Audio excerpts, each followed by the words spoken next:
Close your eyes for a moment. Imagine the very first thing you ever see is not a hospital ceiling, not your mother's face under warm yellow light, not the soft blue walls of a nursery. Instead, you open your eyes for the very first time and you see red, a deep, dusty, ancient red. You have just been born. Not on Earth, on Mars. Mars is the fourth planet from the Sun. It is about half the size of Earth. But do not let that fool you. The total surface land of Mars equals all of Earth's dry land combined. It is enormous, it is ancient, and it is brutal. The average temperature on Mars is minus 80 degrees Fahrenheit. That is not cold like a winter morning. That is cold like the inside of a freezer, inside another freezer. And the air? 95% carbon dioxide. No oxygen worth breathing. If you stepped outside without a suit, your lungs would not even get the chance to try. So the child born on Mars is not born under open sky.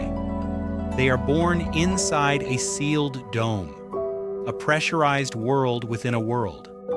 Safe, warm, protected, but surrounded on all sides by a planet that has never once been kind to human life. Mars has only 38% of Earth's gravity. Imagine weighing 100 pounds your whole life, and then someone takes 62 of those pounds away. You feel light, free, almost magical. For our Mars-born child, this is simply normal. This is just how the world feels. But gravity is not just a force that holds us down. Gravity is the force that builds us up. Every time you walk, every time you carry something, gravity pushes on your bones, and your bones respond by growing stronger. On Mars, that pressure is gone, so a child growing up there would develop bones that are long, thin, and fragile, their muscles lean, their hearts smaller by the time they are a teenager, taller than almost any human on Earth. Beautiful, in a way, but delicate. Like a tall glass that looks strong until you grip it too tight. And now, the twist.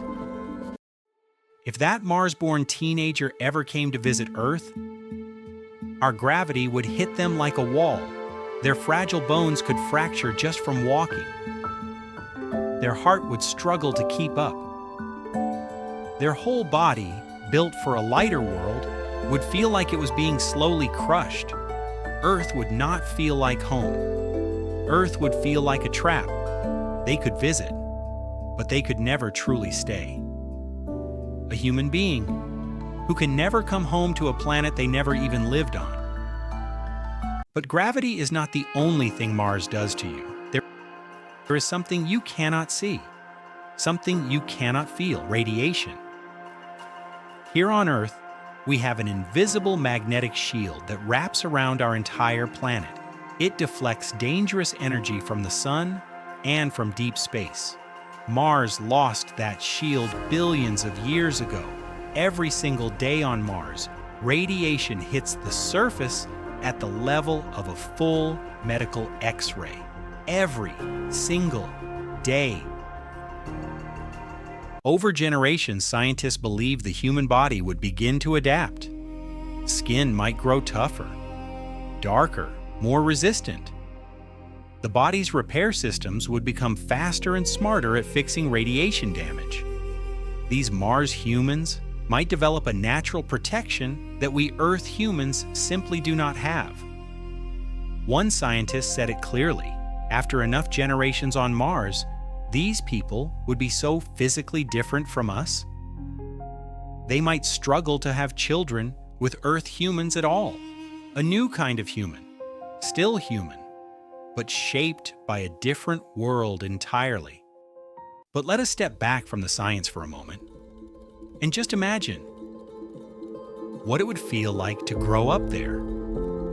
A Martian day is 24 hours and 37 minutes long, almost the same as ours. So sleep and wake, that part would feel familiar. But a Martian year is 687 Earth days, nearly 2 of ours. So when your Mars-born child turns 10, by Earth's count, they are actually only 5 years old. And instead of one big, beautiful moon, they look up at 2 tiny, lumpy rocks racing across a pink and dusty sky.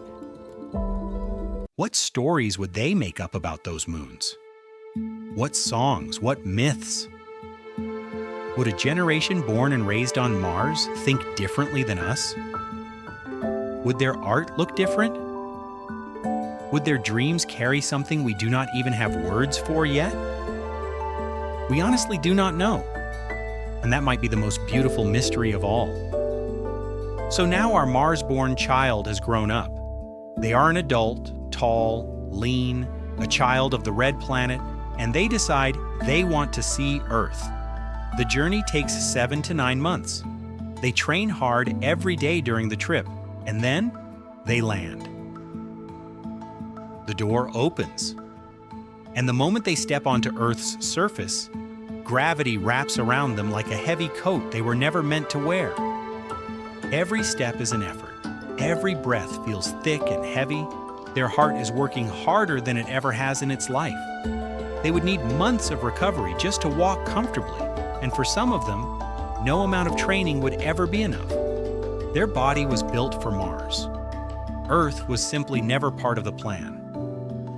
Here is what strikes me most about all of this. Every single one of us was shaped by the world we were born into, the gravity that built our bones, the air that filled our lungs, the sky we looked up at as children. Earth made us who we are. And if a child were born on Mars, Mars would make them into something new, something that belongs to a world we have never fully understood, something that might look at that little blue dot in the distant sky and call it a foreign planet. The first true Martian would not be a robot, not a machine. They would be a child, someone's child, and the universe would never be the same after that.